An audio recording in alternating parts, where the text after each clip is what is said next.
At what point in time that is just...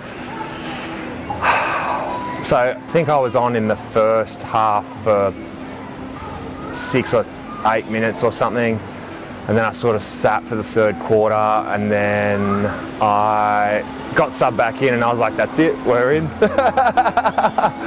Clearing the benches, that's the win, let's get it done.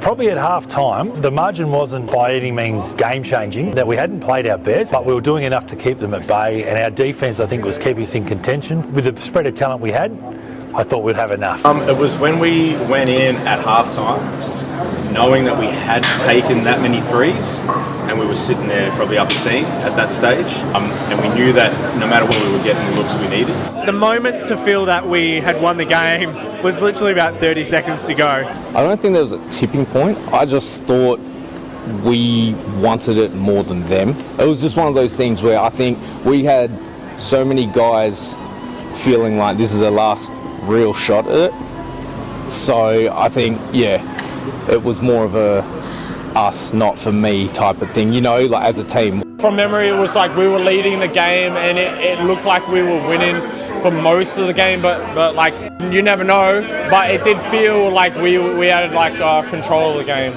I was nervous before, and I've been taught nerves are good. We opened the door, we got on a run, we're good. I still to this day do not believe we called a timeout all game. The momentum was with us. Yeah, Matty looked at me and we might have signalled, but we cancelled, but we did not actually activate a timeout all game. I remember 20 minutes in going, okay, we're on.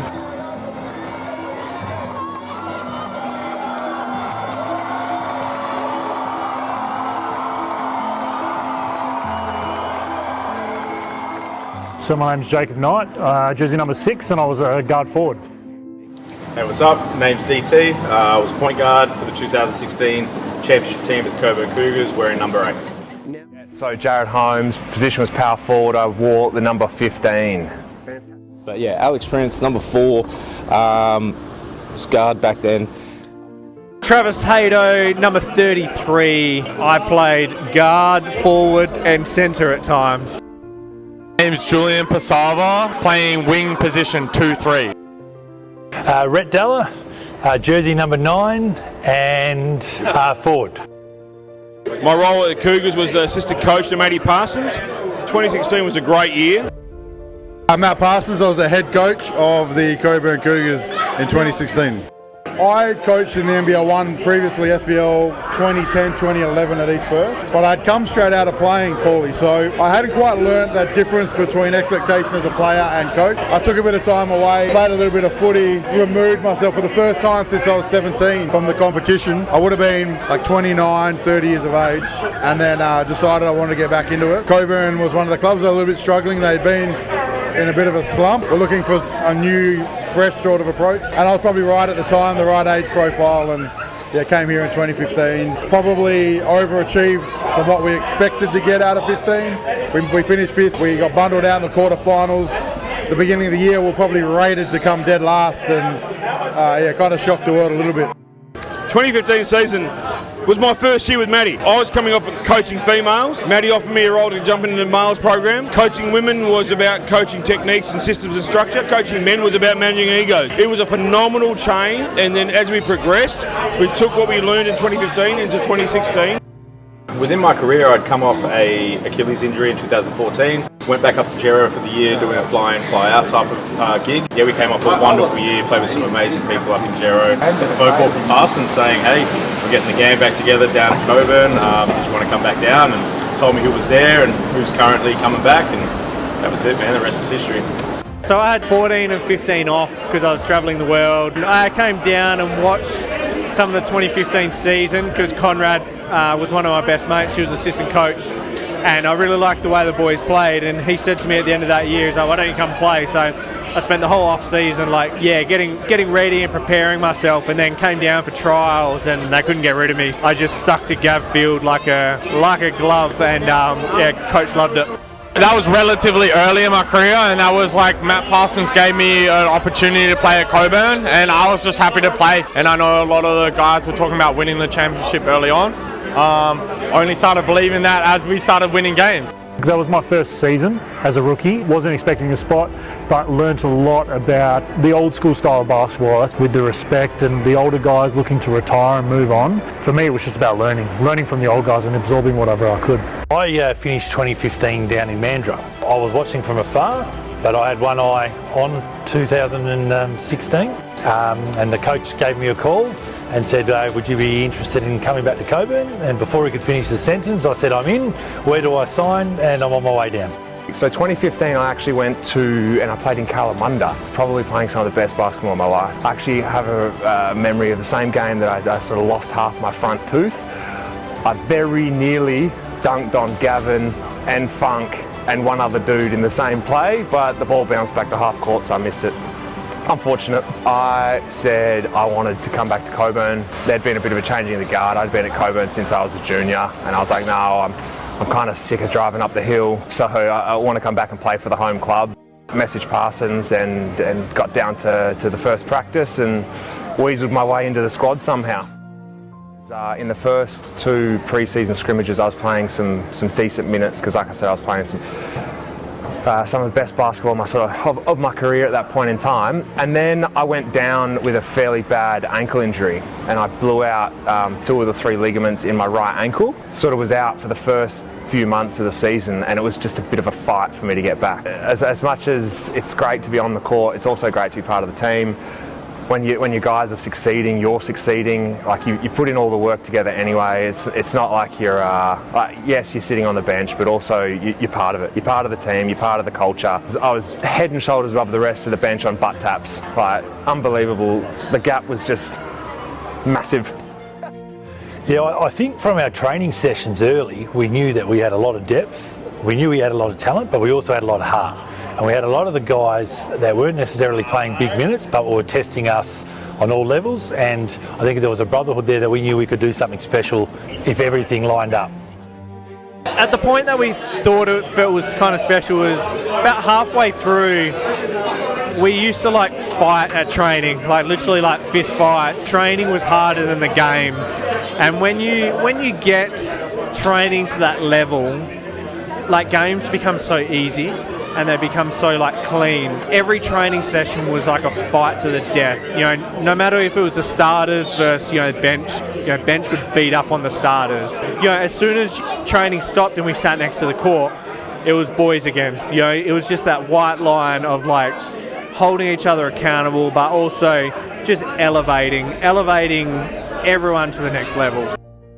I think early on there was snippets of everyone was talking about, I guess it's a lot of older guys who are more experienced in playing, and you want to talk about it early. And I think in the preseason there was a lot of times people bring it up, they want to make the finals and win it all. For me, that was relatively new. I started to believe it as everyone started talking more about it. But honestly, I was just trying to get better in myself. I knew that I wasn't going to play that much, but I also knew that these guys didn't have long left, so I wanted to learn as much as I could.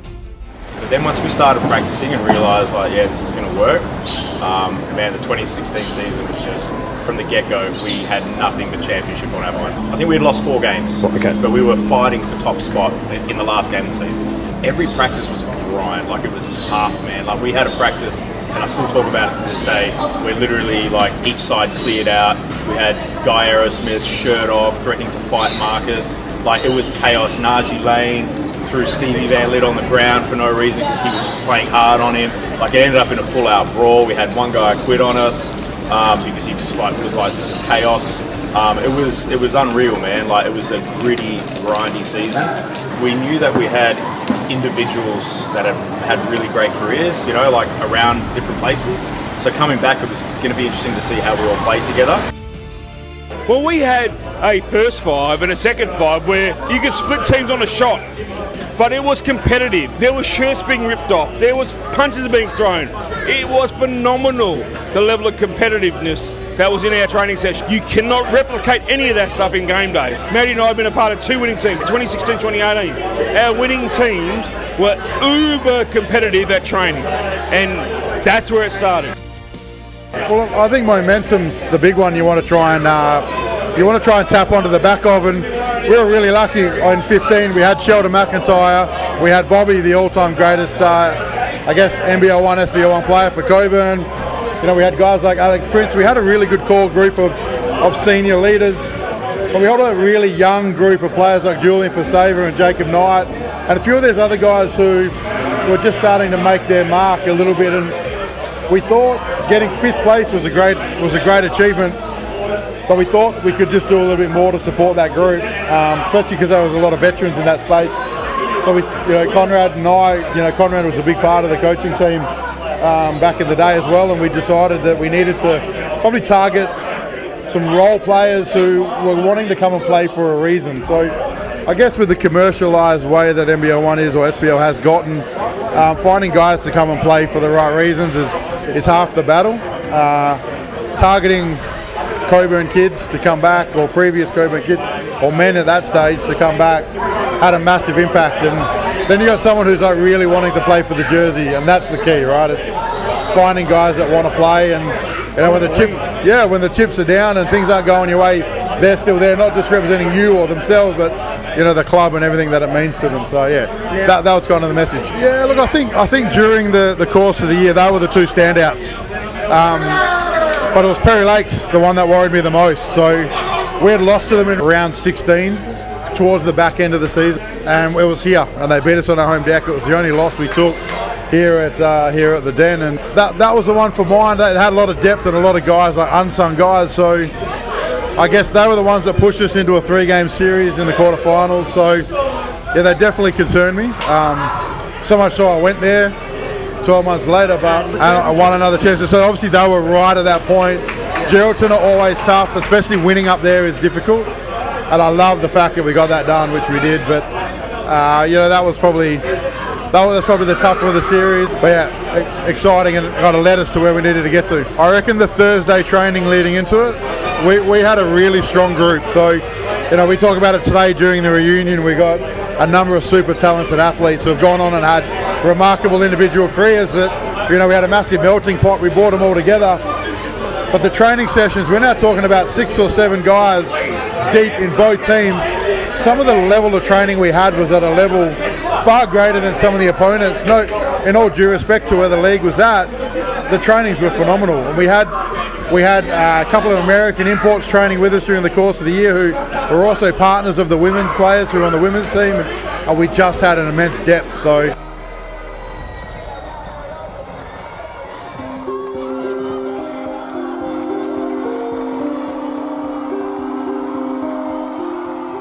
I think winning it is obviously the ultimate goal, but I think it's the relationships. And I mean, we look here tonight, everyone's here, and that's the bit that you remember.